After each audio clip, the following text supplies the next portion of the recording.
Hi hello welcome back to my channel. It's me Sangeetha. ഇന്ന് നല്ലൊരു variety ആയിട്ടുള്ള അച്ചാറിൻ്റെ recipe ആയിട്ടാണ് വന്നിരിക്കുന്നത്. നമ്മൾ മീൻ അച്ചാറും ബീഫ് അച്ചാറൊക്കെ കഴിക്കുമ്പോൾ വെജിറ്റേറിയൻസിന് എപ്പോഴും അതിൻ്റെ ടേസ്റ്റ് എന്തായിരിക്കും എന്നുള്ളൊരു ആകാംക്ഷ ഉണ്ടാവുമല്ലോ. അങ്ങനെയൊക്കെ തോന്നിയിട്ടുള്ളവർക്ക് എന്തായാലും ഈ ഒരു അച്ചാർ ട്രൈ ചെയ്ത് നോക്കാം. ഇതൊരു വെജിറ്റേറിയൻ അച്ചാറാണ്. സോയ ചങ്ക്സ് വെച്ചിട്ടാണ് നമ്മൾ ഈ അച്ചാർ ഉണ്ടാക്കുന്നത്. അപ്പോൾ നമുക്ക് എങ്ങനെയാണ് ഈ അച്ചാർ ഉണ്ടാക്കുന്നതെന്ന് നോക്കാം. അച്ചാർ ഉണ്ടാക്കാൻ വേണ്ടിയിട്ട് ഞാനിവിടെ 1 കപ്പ് നിറയെ സോയ ചങ്ക്സ് എടുത്തിട്ടുണ്ട്. ഇത് ചെറിയ ഇനം സോയയാണ് കേട്ടോ. ഏകദേശം നമ്മുടെ വെള്ളക്കടല ഉണ്ടല്ലോ, ചന, അതിൻ്റെ ഒക്കെ ആ ഒരു വലുപ്പത്തിലുള്ള സോയയാണത്. ഇത് ഞാൻ ആദ്യമായിട്ടാണ് കാണുന്നത്. നമുക്ക് ഇവിടെയൊക്കെ കുറച്ച് വലിയ സോയയാണ് കിട്ടാറുള്ളത്. അപ്പോൾ ആ സോയ ആണെങ്കിലും കുഴപ്പമില്ല, അത് നിങ്ങൾ ബോയിൽ ചെയ്തിട്ടൊന്ന് കട്ട് ചെയ്തിട്ട് എടുത്താലും കുഴപ്പമൊന്നും ഉണ്ടാവില്ല. അപ്പോൾ ഇതാദ്യം നമുക്ക് ഒന്ന് തിളപ്പിച്ച് സോക്ക് ചെയ്യാനായിട്ട് വെക്കണം. അപ്പോൾ അതിനായിട്ട് ഞാനൊരു സോസ് പാനിൽ വെള്ളം ഒഴിച്ച് ചൂടാക്കാനായിട്ട് വെച്ചിട്ടുണ്ട്. വെള്ളം നന്നായിട്ടൊന്ന് ചൂടായി തിളച്ച് വരുമ്പോൾ നമുക്ക് ഇതിലേക്ക് എടുത്ത് വെച്ചിരിക്കുന്ന സോയ ആഡ് ചെയ്ത് കൊടുക്കാം. ഇനി ഇതൊന്ന് ചെറുതായിട്ടൊന്ന് തിളച്ച് വരട്ടെ. ഇങ്ങനെ പതയൊക്കെ നന്നായിട്ടൊന്ന് പതിഞ്ഞ് ഒരു 2 തിള വന്നു കഴിഞ്ഞിട്ട് നമുക്ക് ഇത് ഓഫ് ചെയ്ത് വെക്കാം. ഒരു 5 മിനിറ്റ് 5-10 മിനിറ്റ് തന്നെ ഒന്ന് റെസ്റ്റ് ചെയ്യാനായിട്ടും കൂടി വെക്കാം. അപ്പോഴേക്കും നന്നായിട്ട് സോയൊക്കെ സോക്ക് ചെയ്തിട്ട് കിട്ടുന്നു. അപ്പോൾ ഇത് നന്നായിട്ട് സോയ വീർത്ത് വന്നിട്ടുണ്ട്. ഇനി നമുക്കിത് സ്ട്രെയിൻ ചെയ്തിട്ട് എടുക്കണം. അപ്പോൾ ഞാൻ ഈ അരിപ്പ കയ്യിൽ വെച്ചിട്ട് തന്നെ വെള്ളം ഇങ്ങനെ ഊറ്റിയെടുക്കുന്നുണ്ട്. ഇതൊരു വേറൊരു പാത്രത്തിലേക്ക് ഇട്ട് കൊടുക്കാം. മുഴുവനും സ്ട്രെയിൻ ചെയ്തിട്ടെടുക്കാം. ഇനി ഇതിലേക്ക് തണുത്ത വെള്ളമാണ് ഒഴിച്ച് കൊടുക്കുന്നത്. 1-2 പ്രാവശ്യം നമ്മൾ ഇതുപോലെ ഒന്ന് കഴുകിയെടുക്കണം. അപ്പോൾ നന്നായിട്ടൊന്ന് കൈവച്ചിട്ട് ഇതുപോലെ സ്ക്യൂസ് ചെയ്ത് നന്നായിട്ട് കഴുകിയെടുക്കുക. അപ്പോൾ ഇങ്ങനെ 2-3 പ്രാവശ്യം നമ്മളിതുപോലെ കഴുകിയെടുത്തിട്ടുണ്ടെങ്കിൽ ഈ സോയയ്ക്കൊരു പ്രത്യേകമായിട്ടുള്ളൊരു സ്മെല്ലുണ്ടല്ലോ, അപ്പോൾ അതൊക്കെ പോയി കിട്ടും. ആ ഒരു സ്മെല്ല് എല്ലാവർക്കും ഇഷ്ടമായിന്ന് വരില്ല.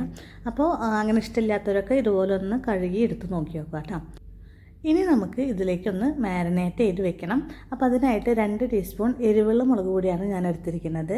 2 ടീസ്പൂൺ ഇട്ട് കൊടുത്തിട്ടുണ്ട്. ഇനി ഒരു 1/4 ടീസ്പൂൺ മഞ്ഞൾപ്പൊടി, ആവശ്യത്തിനുള്ള ഉപ്പ്, ഈ സോയയിലേക്ക് വേണ്ട ആവശ്യത്തിനുള്ള ഉപ്പും കൂടെ ചേർത്ത് നന്നായിട്ട് കൈ വെച്ചിട്ട് തന്നെ ഇതുപോലെ നന്നായിട്ടും മസാല പുരട്ടുക. അത് കൈ കൊണ്ട് തന്നെ ചെയ്യാൻ പറഞ്ഞത് എന്താണെന്ന് വെച്ചിട്ടുണ്ടെങ്കിൽ നമ്മളുടെ ഈ സോയയുടെ ഉള്ളിലേക്കൊക്കെ ആ ഉപ്പും എരിവൊക്കെ പിടിക്കണമെന്നുണ്ടെങ്കിൽ കൈ വെച്ചതുപോലെ നന്നായി തിരുമ്മി യോജിപ്പിച്ചിട്ട് എടുക്കണം. നല്ലപോലെ മാരിനേറ്റ് ചെയ്ത് ഇത് പിന്നെ റെസ്റ്റ് ചെയ്യേണ്ട ആവശ്യമൊന്നുമില്ല. നമുക്ക് ഡയറക്റ്റായിട്ട് ഓയിലിൽ വറുത്തെടുക്കാനായിട്ട് പറ്റും. മാരിനേറ്റ് ചെയ്ത് വെക്കണം എന്നൊന്നുമില്ല കേട്ടോ. അപ്പോൾ ഞാൻ വറുത്തെടുക്കാൻ വേണ്ടിയിട്ട് ഒരു ചീനച്ചട്ടിയിലേക്ക് സൺഫ്ലവർ ഓയിലാണ് എടുത്തിരിക്കുന്നത്. നന്നായിട്ട് തിളച്ച് വരുമ്പോൾ നമുക്ക് ഇതിലേക്ക് മസാല പരത്തി വെച്ചിരിക്കുന്ന സോയ ഇട്ട് കൊടുക്കാം. ഒരു 2 കയ്യിൽ സോയയാണ് ഞാൻ ഒറ്റ ബാച്ചിന് ഇട്ട് കൊടുക്കുന്നത്. അപ്പോൾ ഇത് ഇട്ട് കൊടുത്തതിന് ശേഷം ഇത് ഇളക്കാതെ ഒരു 4 മിനിറ്റ് നേരം ഇങ്ങനെ നിന്ന് ഫ്രൈ ആവട്ടെ. അതിന് ശേഷം നമുക്ക് ഇളക്കി കൊടുക്കാം.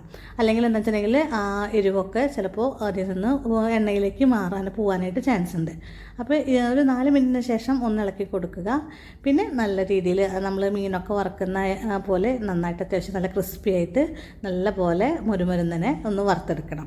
അപ്പോൾ ഇപ്പോൾ ഇത് നന്നായിട്ട് മുരിഞ്ഞ് വന്ന് തുടങ്ങിയിട്ടുണ്ട്.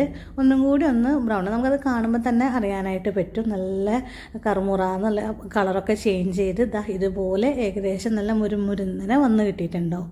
അപ്പോൾ ഈ ഒരു സമയത്ത് നമുക്കിതിൽ നിന്ന് കോരി മാറ്റി വയ്ക്കാം. മാക്സിമം എണ്ണ ഇതുപോലെ ഒന്നിങ്ങനെ ഊറ്റിയതിന് ശേഷമാണ് ഞാൻ വേറൊരു പാത്രത്തിലേക്ക് മാറ്റുന്നത് കേട്ടോ. ഇങ്ങനെ ഒരു 2-3 ബാച്ചായിട്ടാണ് ഞാൻ ഈ സോയ ചങ്ക്സ് മുഴുവനും വറുത്തെടുത്തിരിക്കുന്നത്. ഇതിപ്പോൾ 2-3 ബാച്ച് ഉണ്ടെങ്കിൽ ഞാൻ അച്ചാറിടുന്ന സമയത്ത് അത്രയ്ക്കൊന്നും ഉണ്ടായിരുന്നില്ല. കാരണം ഇതിങ്ങനെ ഫ്രൈ ചെയ്ത് വെച്ചിരിക്കുന്ന സോയ കഴിക്കാനായിട്ട് ഇവിടെ നല്ല ഇഷ്ടമാണ്. അപ്പോൾ കുട്ടികൾ കുറേയൊക്കെ അത്യാവശ്യം അതിൽ നിന്ന് വാരിപ്പറക്കി തിന്നിട്ടുണ്ടായിരുന്നു കേട്ടോ. അങ്ങനെ ഒരു 2-3 ബാച്ചായിട്ട് ഞാൻ സോയ ചങ്ക്സ് വറുത്ത് മാറ്റി വെച്ചിട്ടുണ്ട്. ഇനി ബാക്കിയുള്ള എണ്ണയിൽ നമുക്ക് അച്ചാറുണ്ടാക്കാം. അപ്പോൾ ഞാൻ കുറച്ച് ഓയിൽ ഞാൻ മാറ്റി വെച്ചിട്ടുണ്ട്. കുറച്ച് ഓയിൽ മസാലയ്ക്ക് തയ്യാറാക്കാനായിട്ട് എടുക്കുന്നുള്ളൂ. അതിലേക്ക് 1 ടീസ്പൂൺ കടുക് ഇട്ട് കൊടുത്തിട്ടുണ്ട്. കടുക് നന്നായിട്ട് പൊട്ടി വരുമ്പോൾ ഒരു 2 കുടം വെളുത്തുള്ളി, ഒരു വലിയ പീസ് ഇഞ്ചി, ഒരു 10 പച്ചമുളക് വട്ടത്തിലരിഞ്ഞതും, വെളുത്തുള്ളി ജസ്റ്റ് നടുകെ കീറിയിട്ടിട്ടുള്ളൂ. ഇഞ്ചി നല്ല കനം കുറച്ച് ചെറുതായിട്ട് ചോപ്പ് ചെയ്തിട്ട് എടുത്തിട്ടുണ്ട്. ഇതും കൂടെ ചേർത്ത് നന്നായിട്ടൊന്ന് മൂപ്പിച്ചിട്ടെടുക്കാം. അപ്പോൾ ഇത് ഞാൻ സ്പീഡിൽ പറഞ്ഞുകൊണ്ട് ഈ ഒരു പ്രൊസീജിയർ എനിക്ക് തോന്നുന്നു ഒരുവിധം എല്ലാവർക്കും അറിയുന്നതായിരിക്കും.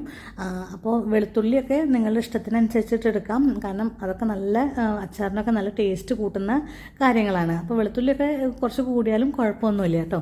ഞാനിവിടെ 2 കുടം വെളുത്തുള്ളിയാണ് എടുത്തിരിക്കുന്നത്. അപ്പോൾ ഇത് നന്നായിട്ടൊന്ന് വഴറ്റിയെടുക്കണം. അതിൻ്റെ ആ ഒരു റോസ് സ്മെല്ലോ ആ ഒരു റോ ടേസ്റ്റൊക്കെ ഒന്ന് മാറിയിട്ട് ഒന്ന് നന്നായിട്ടൊന്ന് വഴണ്ടി കിട്ടണം. അതിന് ശേഷം നമുക്ക് ഇതിലേക്ക് പൊടികൾ ചേർത്ത് കൊടുക്കാം. അപ്പോൾ ഇവിടെ ഞാൻ 2 ടീസ്പൂൺ എരിവുള്ള മുളക് പൊടിയും ചേർത്തിട്ടുണ്ട്, 1 ടീസ്പൂൺ കശ്മീരി മുളക് പൊടിയും ചേർത്തിട്ടുണ്ട്. ഇപ്പോൾ നിങ്ങൾക്ക് സ്പൈസി, അതായത് എരിവ് കുറവ് വേണ്ടവർക്ക് 2 ടീസ്പൂൺ കശ്മീരി ചില്ലിയും 1 ടീസ്പൂൺ എരിവുള്ള മുളക് പൊടി എടുത്താലും കുഴപ്പമില്ല. പിന്നെ വേണ്ടത് മഞ്ഞൾപ്പൊടിയാണ്, ഒരു 1/4 ടീസ്പൂൺ മഞ്ഞൾപ്പൊടി. ഉലുവയും കായും ഒരുമിച്ച് പൊടിച്ച് വെച്ചിട്ടുള്ളതാണ്, അത് 1.5 ടീസ്പൂണാണ് ചേർത്തിരിക്കുന്നത്. ഇനി നന്നായിട്ട് നല്ല രീതിയിലൊന്ന് വഴറ്റിയെടുക്കുക. ലോ ഫ്ലെയിമിലിട്ടിട്ട് വേണം പൊടികളൊക്കെ ഒന്ന് വഴറ്റിയെടുക്കാനായിട്ട്. പിന്നെ ഓയിൽ ഈ ഒരു സമയത്ത് കുറവ് പോലെ തോന്നാം, പക്ഷേ ഞാൻ ആഡ് ചെയ്യണില്ല, ഇത് മതി. പിന്നെ ചേർത്ത് കൊടുക്കുന്നത് വിനാഗിരിയാണ്, സൊർക്ക എന്ന് പറയും. ഒരു 1/4 കപ്പ് സൊർക്ക ചേർത്തിട്ടുണ്ട്. നന്നായിട്ടൊന്ന് മിക്സ് ചെയ്യാം. നമ്മുടെ ഈ ഒരു അച്ചാറിന് പുളി തരുന്നത് ഈ സൊർക്കയാണ്, വിനാഗിരിയാണ്. നമ്മൾ വേറെ പുളി, നമ്മുടെ ഈ സോയ ചങ്ക്സിന് പുളിയില്ലല്ലോ, മാങ്ങയും നാരങ്ങയൊക്കെ പോലെ അതിന് പുളിയില്ലാത്തതല്ലേ. അപ്പോൾ കാരണം വിനാഗിരി എന്തായാലും ചേർക്കണം. പിന്നെ ആവശ്യത്തിനുള്ള ഉപ്പ് ചേർത്ത് കൊടുക്കുക, നന്നായിട്ടൊന്ന് മിക്സ് ചെയ്യുക. അപ്പോൾ ഇപ്പോൾ കുറച്ച് ഡ്രൈ ആയിട്ട് വരുന്നുണ്ട്. അപ്പോൾ ഞാൻ കുറച്ച് പച്ചവെള്ളം ഇതിലേക്ക് ആഡ് ചെയ്യുന്നുണ്ട്.